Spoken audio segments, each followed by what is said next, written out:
I'm going to quick video show you how to install Spiro locks for a full floating wrist pin. This is going to be for a Chevy 383. As you can see on a full floating wrist pin, it's a little tight.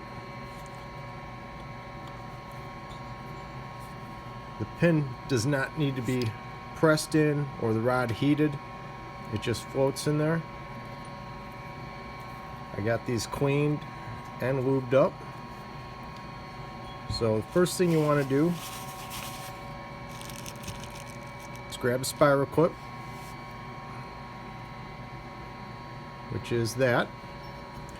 There's a groove in the piston, you can see it, that locks into, and that will hold the pin in.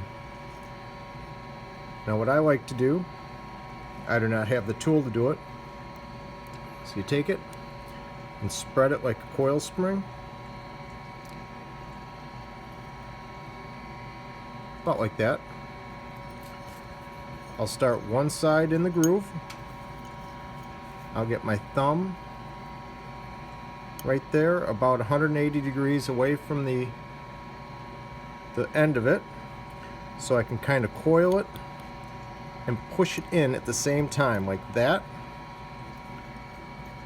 Now sometimes it'll do that right there. If you can see, it's not in the groove. That's not a problem. You can carefully take a screwdriver and push it down if it'll go. If it doesn't want to go, you pull it back out and start over.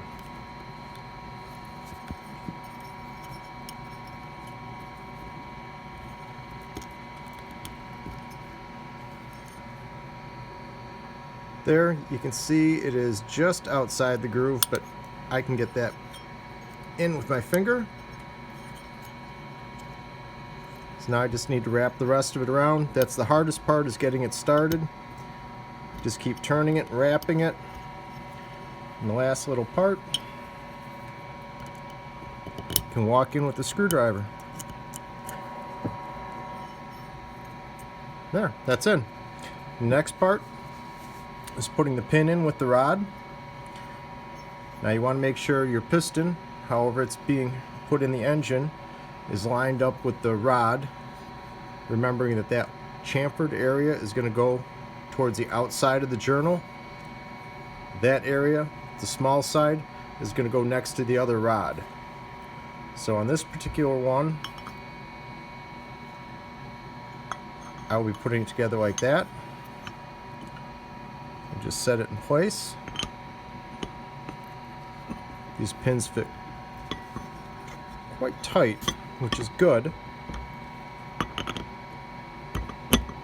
There we go. Oops. And you can see, just got to find the rod. There. Once it's all lined up, perfect. It'll slide in. And you can see the groove in there. Now I just need to do that again with the last Spiro clip. Again, pull out like a coil spring. Get it started.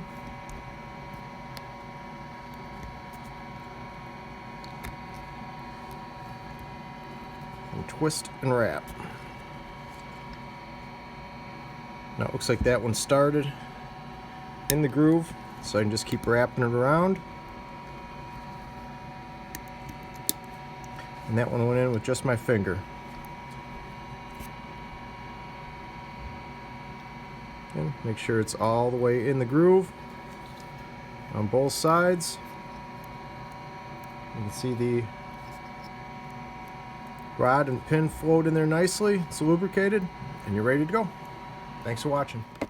A side note to that video, some pistons take 2 of the Spiro clips on each side. These pistons do take 2. Always refer to your piston manufacturer's recommendations on whether it takes 1 or 2 of the Spiro clips.